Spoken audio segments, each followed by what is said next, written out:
work in partnership with them, but to justify the rates, to be held accountable for the rates, for transparency in how they work with the consumer is what we're about. That's what they're going to be about. And I think Don said it so well that if they want to build a partnership with government, just go back to the CAP fund as only an example. And they'll tell you all day long, stabilize the CAP fund, we'll come back into Florida and write insurance. So you not hear that over and over and over. Yeah. Well, if that's the case, then they got to be transparent with us, and it's just a reality of business. But one thing I want to add, Jim, and that is that you talked about that being in the paper from somebody representing insurance agents. Both Ray and I have had the chance to meet with officials of insurance companies, and we've also had the chance to meet with insurance agents. Your local insurance agent didn't manufacture this crisis. In fact, the insurance crisis that we've got in many cases is harming local insurance agents. It's harming them in different ways than it's harming policyholders. But when Allstate pulls, like they did last week, another, what, 107,000 or 110,000 policies, what that does is it reduces the number of insurance lines that Allstate Insurance can even sell. And that puts them in the position of having to say no. They're the ones delivering, in many cases, the bad news. And then people get upset and say, well, then I'm going to take my car insurance somewhere else. I'm going to take my life insurance somewhere else. So your local insurance agent, the woman or man you deal with every day on your homeowner's insurance and your life insurance, and your health insurance and your auto insurance, is not the manufacturer of this crisis and should not be held responsible for this crisis. Where I think they do make a good point, Jim, is that insurance agents have told me and shown me that when they have to sell a citizen's insurance policy, citizen's insurance being, the public company, they have to go through 22 additional steps over and above the insurance policy that they wish they could have sold if their company had not pulled out of property insurance.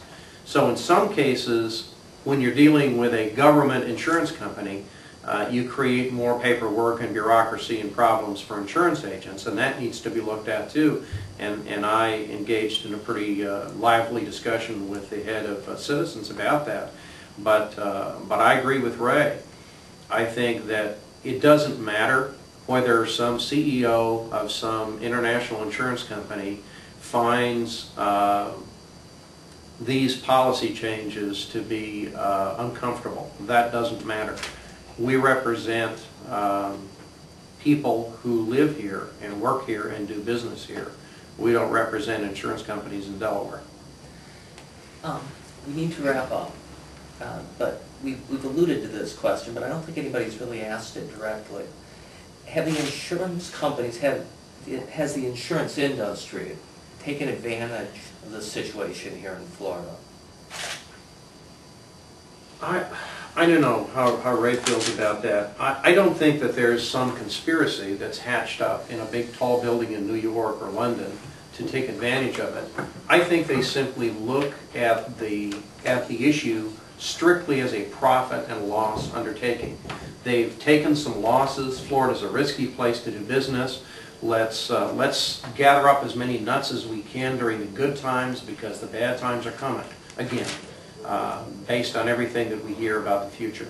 So I don't have a conspiracy theory about insurance company executives somewhere, but I think by the same token, when we provide the kind of help we're talking about providing in giving them a way to lay off their risk, then they need to come back across the table and help consumers in the state of Florida.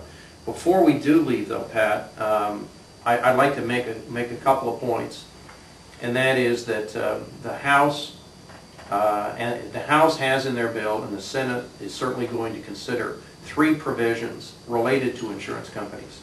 One is to prohibit future pup companies, and that's been discussed in the Daily News already, and so you know what those are, to prohibit future pup companies. Secondly, the House wants to prohibit cherry picking. and that's what you asked for before, and that is requiring an insurance company that sells property insurance somewhere else to sell it in Florida, along with their other lines of insurance. And then third, to prohibit just sort of arbitrary and capricious non-renewals during hurricane season. All of us maybe have had the experience, or some of us have, that if you happen to move into a new house or buy a house during the time that there's a hurricane, you know, somewhere near Africa, your insurance company says, whoa, we can't write you any insurance right now because, you know, there's a breeze in the Gulf. Well, if that's the case, then that sauce needs to work for the gander as well. And we need to prohibit insurance companies from non-renewing in a capricious fashion during a hurricane season. I think that's in the House bill now, and it's something that we're going to discuss in the Senate bill, putting it in the Senate bill this next week. There's one other issue that if you have time, I wanted to mention, and that's a unique Destin issue that was on the, it's this issue. It's the one that these people talked about on the front page.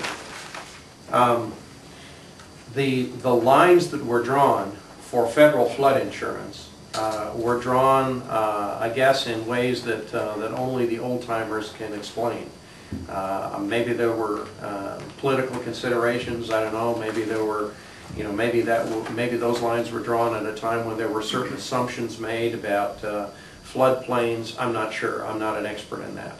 But the long and the short of it is that there are about 2,000 property owners in the greater Destin area who own property, and in many of them built businesses or homes, mostly homes, in an area that's not qualified for federal flood insurance. Now, you know, let's talk for 20 seconds about personal responsibility. I own one of those lots. I knew very well when I bought it that I couldn't get federal flood insurance. So I think it's important when you buy something to know the restrictions. I think it's important if you're selling something to be straightforward and let people know what the unique characteristics are of that property. But we happen to own a lot in that area, and we knew we couldn't get federal flood insurance. So people built there anyway. But they built there with, you know, in a world in which they were able to get some private flood insurance. Now the private flood insurance carriers are backing out and bailing out. And so these folks are left without flood insurance in many cases, or they're being forced to buy flood insurance at almost confiscatory rates. In the Senate Insurance Committee on Thursday, I proposed language that would allow, and let me say first, that I'm a property owner in that area. I don't believe that people in Defuniak Springs should bail me out. I don't think it's their responsibility, because I bought in an area not qualified for federal flood insurance, for them to bail me out. But I do think that there are some things we can do.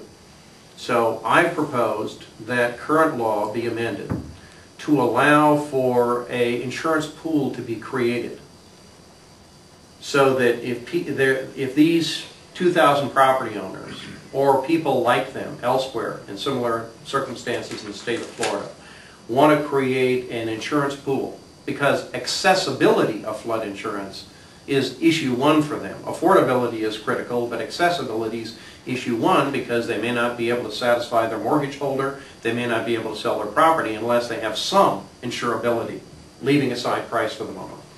So we want to create the opportunity for them to have an insurance pool, and the language that I will propose this next week is to allow a political subdivision, a city, a municipality, a county, to be used for the purpose of organizing such a pool, so that if necessary, this pool could issue bonds to back up its risk if they want to. I also, there's a provision in the law now that says that 2 or more cities can do this. I want to reduce it to 1 city, City of Destin.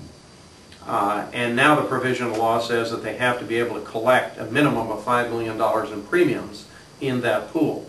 That would require those 2,000 property owners to pony up at least $2,500 each, you know, by law. I think it ought to be set by the market, not by law. So